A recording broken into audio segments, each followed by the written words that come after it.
오늘도 하나님의 은혜가 저와 여러분에게 함께하기를 기원합니다. 로마서를 보고 있습니다. 로마서는 사도 바울이 로마 교회에 자신이 전하는 복음을 설명하기 위해서 쓴 편지가 로마서입니다. 바울이 1장에서 복음을 뭐라고 설명을 했냐면, 복음은 믿는 자에게 구원을 주시는 하나님의 능력이다라고 설명을 했습니다. 하나님께서 자신의 그 능력을 누구에게 베푸신다고 하셨죠? 믿는 자라고 했습니다. 믿는 자인데 어떠한 믿는 사람인가? 라고 했을 때 구원이 필요한 사람을 말합니다. 구원이 필요한 사람에게 하나님께서 구원의 능력을 베푸시는 것이죠. 그러면 이 구원이 필요한 사람은 누굴까요? 성경은 구원이 필요한 사람을 누구라고 얘기를 할까요? 성경이 말하는 구원이 필요한 사람은 죄인이라고 합니다. 그러니까 이 성경이 전체가 결국 이야기하려고 하는 것은 뭘까요? 죄인을 향한 하나님의 사랑과 은혜라는 것입니다. 사실 우리가 알아야 되는 것은 죄인을 향한 하나님의 사랑입니다. 죄인이 누굴까요? 구원이 필요한 사람이 누구일까요? 내가 죄인입니다. 내가 구원이 필요한 사람입니다. 어떤 청년이 저한테 이런 질문을 했습니다. 누가 자기한테 이렇게 말했대요. 너 나쁜 사람이야. 그냥 넌 천국에 못 갈 거야. 라고 얘기를 했다고 합니다. 근데 이 말을 흘려듣지 못했어요. 가슴에 콱 박힌 거예요. 한번 생각해 보세요. 우리 가운데 좋은 사람이고 싶은 아는 사람 있나요?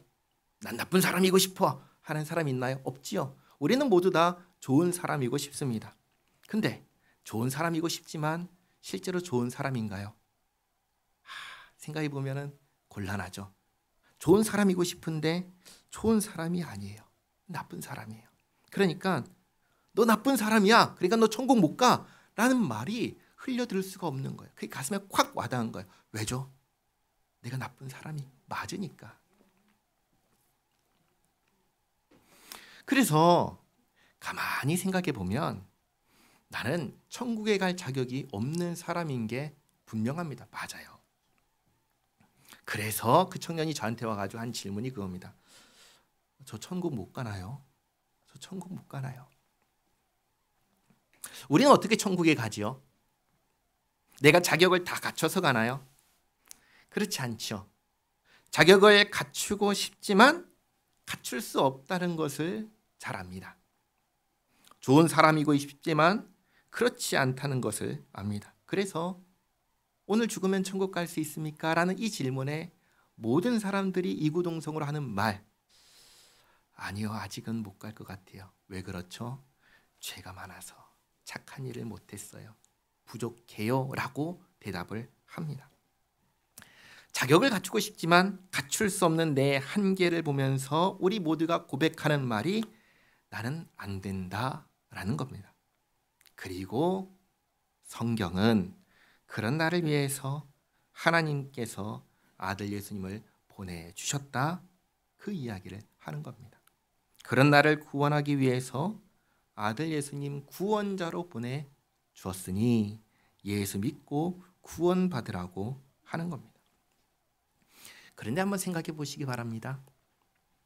의인이 아닌 나, 죄인인 나, 구원이 필요한 나를 위해서 왜 하나님께서 아들 예수님을 보내주십니까? 왜 아들 예수님을 보내셔서 십자가에 못 박혀 죽게 하십니까? 왜 그렇게 하십니까? 그 이유가 뭔가요? 하나님께서 그 이유도 아주 분명하게 밝히 말씀해 주셨습니다. 이유가 뭐라고 하셨죠? 사랑하니까. 사랑하니까. 하나님의 사랑은 누구를 향한 사랑입니까? 죄인을 향한 사랑입니다. 죄인을 향한 사랑 이해할 수 있나요? 이해할 수 없죠. 납득할 수 있나요? 납득할 수가 없죠. 근데 하나님은 그런 사랑을 하고 계십니다. 하나님께서는 죄인을 사랑하십니다. 그리고 내가 죄인이기에 하나님께서는 나를 사랑하십니다. 그래서 제가 그 청년에게 이렇게 말했습니다. 맞다. 우리는 죄인이다. 우리는 천국에 갈 자격이 없다. 그런 우리를 천국으로 인도하시는 분이 계신데 그분이 바로 예수 그리스도시다.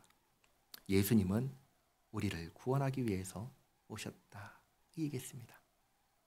제가 이 대화를 나눈 청년이 누굴까요? 제 딸입니다. 사실 청년이 아니었어요. 제 딸하고 나눴던 대화입니다. 기독교 신앙은 여기에서 시작합니다. 나를 구원하기 위해서 오신 예수님, 나를 사랑한다 하시는 하나님, 이것을 받아들이는 것에서 우리의 신앙이 시작하는 것입니다. 그리고 이제 10장 말씀을 보겠습니다. 9장부터 10장, 11장까지는 이스라엘에 대한 말씀이에요. 이스라엘에 대해서 말씀하십니다. 하나님께서 이렇게 죄인을 사랑하시어 구원자를 보내주셨는데 정작 이 약속의 말씀을 맡은 민족이고 구원자가 태어난 민족 이스라엘이 이 구원자를 받아들이지 않습니다. 거부합니다. 그러면 어떻게 될까요? 구원받지 못하는 것이죠. 하나님과의 관계가 끊어지고 마는 것입니다. 그래서 사도 바울이 하는 첫 번째 말이 이건 겁니다. 1절 말씀에 형제들아 내 마음에 원하는 바와 하나님께 구하는 바는 이스라엘을 위함이니 곧 그들로 구원을 받게 함이라. 내가 증언하노니 그들이 하나님께 열심히 있으나 올바른 지식을 따른 것이 아니니라. 그러면 이스라엘 백성들이 잘못된 지식을 따라가고 있다는 것이죠. 그럼 잘못된 지식은 뭔가? 3절에 하나님의 의를 모르고 자기 의를 세우려고 힘써 하나님의 의에 복종하지 아니하였느니라. 이렇게 하나님의 의에 복종하지 않고 자기의 의를 세우려 하는 것이 잘못된 지식이다라는 겁니다. 사실 세상 모든 종교가 다 이 이야기를 합니다. 내가 윤리적으로 도덕적으로 잘 해내겠다라고 얘기하는 게 세상 종교가 하는 말이죠.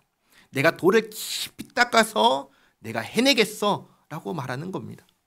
내가 깨달음을 얻어서 내가 해내겠다고 말하는 게 이 세상 종교가 하는 이야기입니다.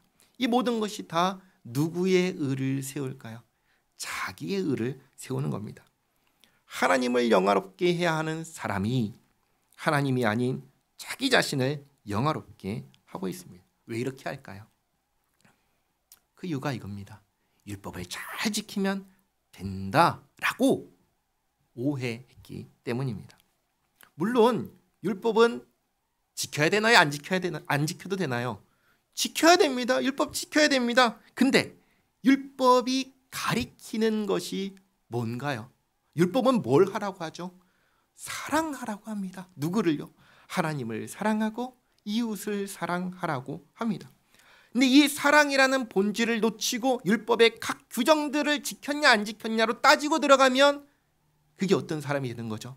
예수님께서 꾸짖으신 외식하는 바리새인과 서기관이 되고 마는 겁니다. 그게 아닌 것이죠. 그리고 율법은 또한 무엇을 깨닫게 합니까? 율법은 죄를 깨닫게 합니다. 그리고 이 율법은 누구를 가리킵니까? 모든 성경은 누구를 증언하죠? 예수님을 증언합니다. 너희가 성경을 영생을 얻기 위해서 읽지만 성경이 증언하는 것은 예수다라고 누가 말씀하셨습니까? 예수님께서 친히 말씀하셨습니다. 모든 율법은 우리를 예수님께로 향하도록 합니다. 언제부터 그랬냐? 처음부터 그랬죠. 창세기 3장에서 타락했을 때, 범죄했을 때 그때 하나님께서 누구를 말씀하셨죠? 여자의 후손을 말씀하셨습니다. 그리고 아브라함, 이삭, 야곱이 자기 아들들을 축복할 때 유다에 대해서는 이렇게 축복했습니다. 유다의 후손으로 왕이, 지도자가 오실 것이다. 그리고 모세가 또 이렇게 이스라엘 백성들에게 말했죠. 하나님께서 나와 같은 선지자를 세우실 것이다. 이 여자의 후손, 유다의 후손으로 오시는 왕, 그리고 모세와 같은 선지자 다 누구를 가리킵니까? 예수님을 가리킵니다. 그러니까 성경에서 가르치는 바른 지식을 따른다면 내가 뭔가를 해내려고 할 것이 아니라 오히려 율법을 통해서 내 죄를 깨닫고 죄의 문제를 해결할 수 있도록 율법이 가르치는 그분 예수님을 믿는 방향으로 가야 하는 것입니다. 그래서 4절에서 이렇게 얘기하는 것이죠.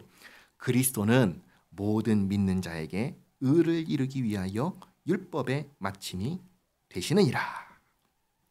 여기 율법의 마침이 되었다는 것은 율법의 최종 목적지가 되었다라는 겁니다. 우리가 갈라디아서를 읽었을 때 사도 바울은 율법이 초등교사가 되어서 우리를 누구에게로 인도한다고 했죠? 그리스도에게로 인도한다고 했습니다. 그러니까 율법이 결국 가리키는 것은 예수님이다. 예수님을 믿는 대로 우리를 인도한다. 그것이 정말 바른 지식을 따른 것이다 라고 가르쳐 주는 겁니다. 그리고 이제 두 가지 의를 비교합니다. 하나는 율법을 지킴으로 얻는 의이고 다른 하나는 믿음으로 얻는 의입니다. 5절에 모세가 기록하되 율법으로 말미암는 의를 행하는 사람은 그 의로 살리라 하였거니와. 모세가 아주 분명하게 말했습니다. 율법의 마침이 되신 예수님처럼 그렇게 행하는 사람이 있다면 그 사람은 산다 죽는다?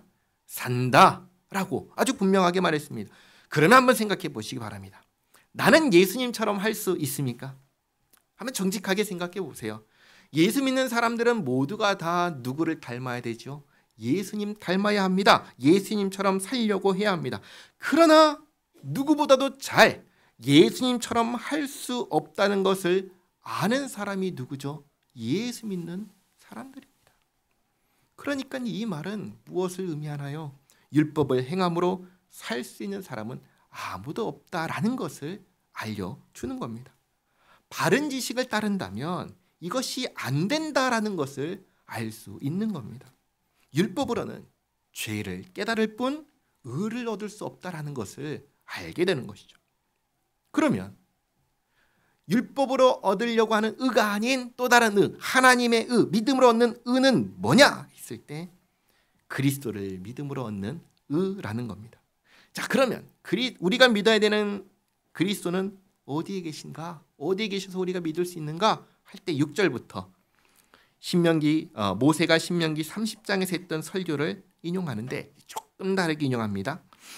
믿음으로 말미암는 의는 이같이 말하되 내 마음에 누가 하늘에 올라가겠느냐 하지 말라 하니 올라가겠느냐 함은 그리스도를 모셔 내리려는 것이요 혹은 누가 무적에게 내려가겠느냐 하지 말라 하니 내려가겠느냐 함은 그리스도를 죽은 자 가운데서 모셔 올리려는 것이라. 그러면 무엇을 말하느냐? 말씀이 내게 가까워 내 입에 있으며 내 마음에 있다 하였으니 곧 우리가 전파하는 믿음의 말씀이라. 무슨 말이냐면 그리스도가 어디 계시냐는 겁니다. 그리스도는 하늘에 계시지 않고 그리스도는 무저갱에 계시지 않는다는 겁니다. 우리가 믿어야 하는 그리스도는 어디 계시냐? 내 입술에 있고 내 마음에 계신다는 것입니다. 그래서 우리가 다 아는 9절 말씀. 내가 만일 내 입으로 예수를 주로 시인하며 또 하나님께서 그를 죽은 자 가운데서 살리신 것을 내 마음에 믿으면 구원을 받으리라. 아멘. 입술의 고백과 마음으로 믿는 것은 어려운 이야기를 하는 게 아닙니다. 그리스도께서 나하고 너무나 가까이 계시다라는 것을 이야기하는 겁니다. 우리는 그저 하나님께서 약속하신 구원자를 받아들이기만 하면 된다, 그 이야기를 하는 겁니다. 왜 하나님께서 구원자를 약속하셨습니까? 사람이 율법의 행위로는 도무지 의를 이룰 수 없기 때문입니다. 그렇기에 구원자를 약속하신 것입니다. 그래서 구원하기 위한 모든 것을 하나님께서 예수님을 통하여 다 준비하셨습니다. 십자가의 죽음으로 전부 다 이루셨습니다. 모든 것을 주님께서 다 하시고 우리에게는 그저 믿으라, 받아들이라 라고 말씀하시는 겁니다. 근데 이 말씀을 들으면 어떤 사람들이 이렇게 말합니다. 아니 그냥 믿으면 되나요? 믿기만 하면 되나요? 그렇게 얘기를 합니다. 그래서 이 말을 듣고 하는 말이 너무 값싼 믿음 아닌가요? 라고 말합니다. 우리의 믿음은 값싼 믿음인가요? 그렇지 않습니다. 하나님께서 얼마나 큰 대가를 치르셨는지 안다면 우린 그렇게 말할 수 없습니다. 하나님께서 치르신 그 대가가 무엇입니까? 아들 예수님을 보내셔야 했습니다. 아들 예수님이 이 땅에 오실 때 영광과 권세와 권위로 오셨습니까? 아니면 지극히 낮은 자로 오셨습니까? 지극히 낮은 자로 오셨습니다. 천지를 창조하신 하나님께서 아무것도 아닌 존재로 자기의 모든 것을 비우고 오신 겁니다. 그리고 오셔서 떵떵거리며 편안하고 안락하게 지내셨나요? 아니죠. 온갖 비난과 모욕을 감당하셨습니다. 육체의 고통 말할 것도 없고 마지막으로 십자가에서는 무엇을 겪었죠? 가장 사랑하고 친밀한 우리 아버지 하나님과의 관계가 끊어지고 마는 죗값을 짊어지는 그것을 감당하셔야 했습니다. 왜 이렇게 하셨죠? 우리를 구원하기 위해서. 하나님께서 우리를 구원하시는데 우리가 조금이라도 뭔가를 할 수 있었다면, 보탤 수 있었다면 하나님 그렇게 하라고 하셨을 겁니다. 예수님 믿는데 너 이것도 해야 돼 라고 말씀하셨을 겁니다. 근데 우리가 아무것도 보탤 수 없는 천적으로 무능하고 무력한 상태였기 때문에 하나님께서 친히 모든 것을 감당하신 것입니다. 제가 처음 우리 교회 왔을 때 이런 요한복음 설교할 때 이런 비유를 말씀드린 적이 있습니다. 이건 남포교회 박영선 목사님께서 가끔 하셨던 비유인데, 공동묘지가 있습니다. 공동묘지에는 뭐가 많죠? 시체가 많죠. 그렇죠. 묘지잖아요. 이 시체들을 보면서 이렇게 제안을 합니다. 저기 있는 공동묘지 입구까지 뛰어오는 시체들 다 살려주겠다. 이렇게 얘기를 하는 거예요. 자, 그리고 준비 시작합니다. 열심히 뛰어갔다 옵니다. 이 시체는 언제 살았을까요? 시체가 뛸 수 있나요? 못하죠. 시체는 너 공동묘지 입구까지 뛰어갔다 오면 선착순으로 살려줄게 라는 말을 수행할 수가 없습니다. 왜냐하면 죽었기 때문에. 그걸 하려면 어떻게 해야 되죠? 살아야 할 수 있는 겁니다. 값싼 믿음을 얘기하기 전에 애초에 우리가 어떤 존재냐, 믿음을 가질 수 없는 죽은 존재라는 것을 기억해야 합니다. 그래서 하나님께서 다 하신 거예요. 우리를 살려주시고 믿음을 주시고 믿으라고 하시는 거예요. 살려주시고 뛰어오라고 하시는 거예요. 모든 것을 다 하나님께서 준비하시고 이루시고 말씀하시는 것입니다. 그래서 10절에 사람이 마음으로 믿어 의에 이르고 입으로 시인하여 구원에 이르느니라. 아멘. 우리에게는 그저 하나님께서 준비하신 그 구원 받아들이라. 그 말씀 하시는 겁니다. 11절 성경이 이르되 누구든지 그를 믿는 자는 부끄러움을 당하지 아니하리라 하니 유대인이나 헬라인이나 차별이 없음이라. 한 분이신 주께서 모든 사람의 주가 되사 그를 부르는 모든 사람에게 부요하시도다. 누구든지 주의 이름을 부르는 자는 구원을 받으리라. 아멘. 이게 하나님께서 우리에게 원하시는 겁니다. 이게 하나님께서 주시는 의인 것입니다. 주의 이름을 부르라는 것입니다. 주님의 말씀을 믿으라는 것입니다. 내가 해내려고 하지 말고 내 의를 내세우지 말고 하나님을 의지하라는 것입니다. 그렇게 우리는 이렇게 고백합니다. 맞습니다. 주님, 나는 구원받을 자격이 없습니다. 그러나 자격 없는 나를 위하여 하나님께서 아들 예수님 보내주셨다고 들었습니다. 예수님께서 내 자격이 되어 주신다고 들었습니다. 그러므로 나는 이 말씀을 믿습니다. 예수님께서 자격 없는 나를 구원해 주셨다고 믿습니다. 이게 우리의 믿음이고 고백인 것입니다. 14절 그런즉 그들이 믿지 아니하는 일을 어찌 부르리요 듣지도 못한 일을 어찌 믿으리요 전파하는 자가 없이 어찌 들으리요 보내심을 받지 아니하였으면 어찌 전파하리요 기록된 바 아름답도다 좋은 소식을 전하는 자들의 발이여 함과 같으니라. 이 15절 말씀도 잘 보시기 바랍니다. 보내심을 받지 않았다면 어찌 전파하리요? 라고 하죠. 보내심을 받지 않았으면 전파할 수 없습니다. 전파한다는 것은 보내심을 받았다는 겁니다. 누가 보내셨습니까? 하나님께서 보내셨습니다. 우리가 들을 수 있도록, 우리가 믿을 수 있도록 하나님께서 보내주신 것입니다.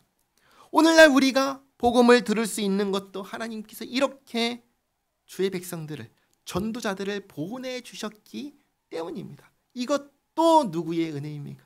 하나님께서 우리에게 베푸신 은혜인 것입니다.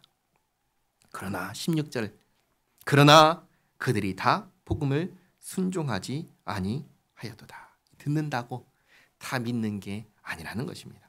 그래서 이사야가 이르되 주여 우리가 전한 것을 누가 믿었나이까 하였으니 그러므로 믿음은 들음에서 나며 들음은 그리스도의 말씀으로 말미암았느니라. 그러나 내가 말하노니 그들이 듣지 아니하였느냐? 그렇지 아니하니 그 소리가 온 땅에 퍼졌고 그 말씀이 땅 끝까지 이르렀도다 하였느니라. 이렇게 놀랍게도 하나님의 말씀이 땅 끝까지 전파되었지만 믿지 않는 사람들이 있다는 겁니다. 그게 누구입니까? 지금 누구를 얘기하려고 하는 거죠? 이스라엘을 이야기하려고 하는 겁니다. 이스라엘이 믿지 않았다, 그 얘기를 하는 겁니다. 사실 이스라엘이 믿지 않을 것에 대해서는 성경을 보면 처음부터 얘기를 하셨습니다. 신명기를 보면은, 신명기는 모세가 이스라엘 백성들에게 유언처럼 남긴 설교인데, 신명기 32장 21절을 보면은 이제 19절에 나온 말씀에 없는 부분이 있거든요. 이렇게 얘기를 합니다. 그 없는 부분만 제가 말씀드리겠습니다. 그들이, 이스라엘이 하나님이 아닌 것으로 내 질투를 일으키며 허무한 것으로 내 진노를 일으켰으니, 이 무슨 말이냐면 이미 하나님께서는 이스라엘이 하나님께 어떻게 할지를 다 알고 계셨다는 겁니다. 이스라엘이 하나님이 아닌 것으로 하나님의 질투를 일으키고 허무한 것으로 하나님의 진노를 일으킬 거라는 거죠. 그게 뭐죠? 우상 숭배한다는 겁니다. 하나님을 떠난다는 것입니다. 누가 그렇게 한다는 거예요? 이스라엘이 그렇게 한다는 것입니다. 이스라엘이 이 신명기 말씀을 전할 때, 신명기 말씀을 전하기 전에 과거에도 그렇게 하나님 앞에 행동을 했었고, 그 후에도 그렇게 할 것이니 나도 이스라엘처럼 하겠다라고 말씀하시는 겁니다. 내 백성이 아닌 자들을, 이방인들을 내 백성 삼아서 이스라엘이 하나님을 시기하고 질투하게 했던 것처럼 하나님께서도 이스라엘을 시기하고 분노하게 하겠다 하는 겁니다. 이 신명기 말씀을 그대로 인용하는 것이 19절 말씀이죠. 아까 읽었던 부분은 없던 부분들, 그 뒤에 나오는 부분은 똑같은 부분들입니다. 그러나 내가 말하노니 이스라엘이 알지 못하였느냐? 먼저 모세가 이르되 내가 백성이 아닌 자로서 하나님께서 너희를 시기하게 하며 미련한 백성으로서 너희를 노엽게 하리라 하였고, 하나님께서 하나님의 백성이 아닌 자들을, 이방인들을 백성 삼고 어리석은 이방인들을 백성 삼겠다, 그걸로 너희를 시기하게 하고 너희를 노엽게 하겠다라고 말씀하셨다는 겁니다. 그리고 20절, 이사야가 매우 담대하여 내가 나를 찾지 아니한 자들에게 찾은 바 되고 내게 묻지 아니한 자들에게 나타났노라 말하였고, 이것도 마찬가지입니다. 이스라엘이 하나님을 향한 배교, 배신, 거역, 반역을 사용해서 하나님을 찾지 않던 자들, 하나님께 묻지 않은 자들이 누구죠? 이방인입니다. 하나님과 상관없던 민족들입니다. 그들에게 하나님께서 찾아가시고 말씀하시고 나타나셔서 그들의 구원을 이루겠다라고 하나님께서 말씀하신 겁니다. 사실 하나님께서 아브라함을 부르셨을 때 목적이 있었습니다. 아브라함을 부르신 목적, 아브라함이 복의 근원이 되게 하시는 거였죠. 그리고 그걸 통해서 이방 열국들이 어떻게 되는 거죠? 복을 받게 하는 것이 하나님의 계획이었습니다. 하나님께서 이스라엘이라는 민족을 세우신 목적도 마찬가지입니다. 이스라엘만 복받는 민족이 되라, 그게 아니라 이스라엘을 통하여 이방인들이 복을 받게 하기 위한 목적으로 이스라엘을 택하셨습니다. 근데 이스라엘이 그 목적, 그 사명 다 내팽개치고 배교해버리는 겁니다. 배신해버리는 겁니다. 이스라엘을 통해 열방이 복을 받게 하려는 하나님의 그 목적 계획이 어떻게 되는 거예요? 깨져버리고 마는 겁니다. 그러면 되나요? 그게 안 되니까 하나님께서 이스라엘을 어떻게든 끌어안고 하나님께서 목적하시는 나라, 복된 나라, 열방의 복음을 전하는 나라, 그래서 열방이 복을 받게 하는 나라가 되게 하려고 하셨습니다. 그게 21절 말씀이에요. 하나님께서 그동안 그렇게 하시다 끌어안고 이 일을 하려고 하셨다. 21절. 이스라엘에 대하여 이르되 순종하지 아니하고 거슬러 말하는 백성에게 내가 종일 내 손을 벌려놓으라 하였으니. 모세의 말씀, 이사야의 말씀, 그 전에 하나님께서 이스라엘에게 어떻게 하셨는지를 지금 말씀하시는 거예요. 구약시대 마지막 선지자가 말라기입니다. 말라기 선지자를 통해서 이렇게 말씀하셨어요. 이 백성들 도무지 회개할 줄 모른다. 자기가 잘하고 있다고 착각하고 있다. 하나님께서 이 모든 것을 베풀어 주셨고 하나님께 반역하는 그들을 끌어안고 어떻게든 하나님께서 계획하신 나라 되게 하려고 끌어안고 계셨는데 오히려 이들은 하나님을 원망하고 불평하며 오히려 하나님께서 잘못하셨다고 그렇게 소리를 높이고 있다. 말라기가 고발하는 이스라엘의 모습입니다. 도대체 하나님께서 뭐가 아쉬워서 이스라엘 향해서 계속 손을 벌리시고 애원하셔야 할까요? 그래서 하나님께서 말라기 선지자를 통해서 말씀 마지막으로 하시고 침묵하십니다. 그리고 때가 되었을 때 아들 예수님 보내주시고 예수님의 제자들을 통해 복음을 전하게 하셨습니다. 본래 이스라엘이 감당해야 했던 그 역할을 예수님의 제자들이 수행하게 하신 겁니다. 그래서 그들을 통해 복음이 열방에 전해지게 하셨습니다. 열방이 예수님을 믿음으로 하나님의 의를 얻고 하나님의 백성이 되고 하나님의 자녀가 되게 하셨습니다. 요한계시록을 보면 그래서 나라와 족속과 백성과 방언에서 아무도 능히 셀 수 없는 큰 무리, 이방인 무리를 주의 백성이 되게 하신 것입니다. 그것을 보고 이스라엘이 어떻게 합니까? 시기한다는 거죠. 질투한다는 거죠. 분노한다는 거죠. 그걸 누가 겪었죠? 사도 바울이 자기의 몸으로 직접 겪었습니다. 바울이 복음을 전할 때, 이방 땅에 복음을 전할 때 그 복음을 유대인들이 처음부터 배척했을까요? 아니에요. 배척하지 않았어요. 그 말을 듣고 귀 기울이며 다음 주에도 와서 들려달라고 다름 아닌 유대인들이 그렇게 말했습니다. 그러다가 그 지역에 있는 이방인들이 반기고 환영하면서 말씀을 받아들이는 걸 보고 시기하고 그리고 배척하기 시작했습니다. 그렇게 모세를 통해 하신 하나님의 말씀과 이사야를 통해 하신 하나님의 말씀이 성취되는 것을 사도 바울은 자기의 전도 여행을 통해서 정확하게 목격했습니다. 그래서 지금 이 말씀을 쓴 겁니다. 복음이 땅끝까지 전파되었지만 그래서 이스라엘 백성, 이방인들은 다 받아들였는데 이스라엘은 받아들이지 않았다는 것입니다. 그러면 이스라엘은 어떻게 되는 걸까요?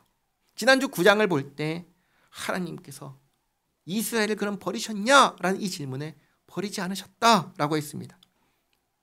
다음 주 11장을 할 건데 다음 주 11장을 통해서 이제 우리가 확인할 것인데 하나님께서 이렇게 하신 이유가 뭐냐? 이방의 복음을 전한 이유가 뭐냐? 그 이유가 이스라엘이 시기하고 질투나게 해서 하나님께로 돌아오게 하기 위해서 이렇게 했다라고 말씀하십니다.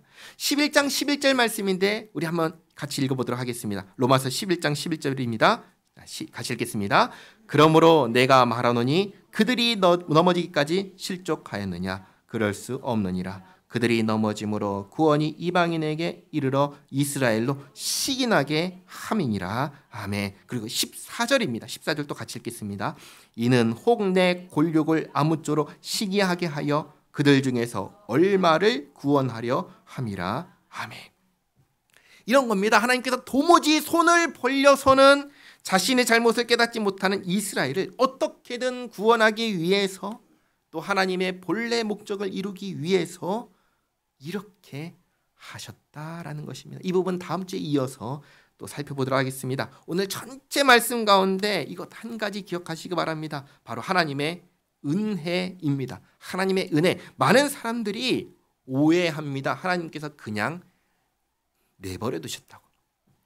저 믿지 않는 사람들 하나님께서 내버려 두셔서 믿지 못하는 거라고 그렇게 오해합니다. 아니요. 21절 말씀처럼 하나님께서는 10장 21절 말씀처럼 하나님께서는 자기의 명예, 체면 가리지 않고 한없이 낮아지셔서 우리를 향해서 손 벌리셨습니다. 손 벌리고 계십니다. 죄인을, 악인을 벌하지 않고 회개하며 돌아오기를 하나님은 지금도 기다리십니다. 사람들이 이렇게 말합니다. 왜 하나님 살아계시다면, 선하신 하나님이시라면 왜 이 세상에 악을 그냥 내버려 두고 계십니까? 얘기하죠. 그 악을 바로잡으면 어떻게 될까요? 우리는 살아남을 수 있을까요? 아니요. 회개하지 않은 우리들 똑같이 멸망하고 마는 겁니다. 하나님 그걸 기뻐하시나요? 아니요. 하나님은 죄인이 멸망하는 것 기뻐하지 않으십니다. 물론 우리 하나님 공의의 하나님이십니다. 죄인은 벌하셔야 하십니다. 그게 하나님의 공이니까요. 그러나 하나님 그거 기뻐하지 않으십니다. 하나님께서 기뻐하시는 것은 무엇입니까? 죄인이 회개하여 돌아오는 것 기뻐하십니다. 이 세상의 고통 하나님 모르실까요? 다 아시죠? 그러나 참고 기다리고 계신 겁니다. 한 사람이라도 구원하기 위해서 손을 벌리고 계십니다. 우리는 의인인가요? 아니요. 우리는 의인 아닙니다. 우리는 선인도 아닙니다. 우리는 그저 악한 사람입니다. 사도 바울이 자기 자신을 나는 죄인 중에 괴수라 하였는데 사도 바울만 그런가요? 아니요. 저 자신도 그렇습니다. 그런 우리를 벌하기보다 구원하려 하시는 분이 우리 하나님이십니다. 이 하나님의 사랑과 은혜를 기억하시기 바랍니다. 기도하겠습니다. 하나님 감사합니다. 죄인 중에 괴수인 저희를 사랑하여 주셔서 감사합니다. 저희들이 원하는 대로 내버려 두시면 멸망하기 때문에 온갖 비난과 모욕을 받으시면서도 저희를 내버려 두지 않으시고 계속해서 찾아오시고 간섭하시고 마음 열어주시고 복음 받아들이게 하시어 살려주심에 감사합니다. 저희가 하나님의 이 열심과 애타는 마음을 알게 하옵소서. 저희를 향한 하나님의 사랑을 더 깊이 알게 하옵소서. 그리고 그 사랑에 순종으로 화답할 수 있게 하옵소서. 예수님의 이름으로 기도하옵나이다. 아멘.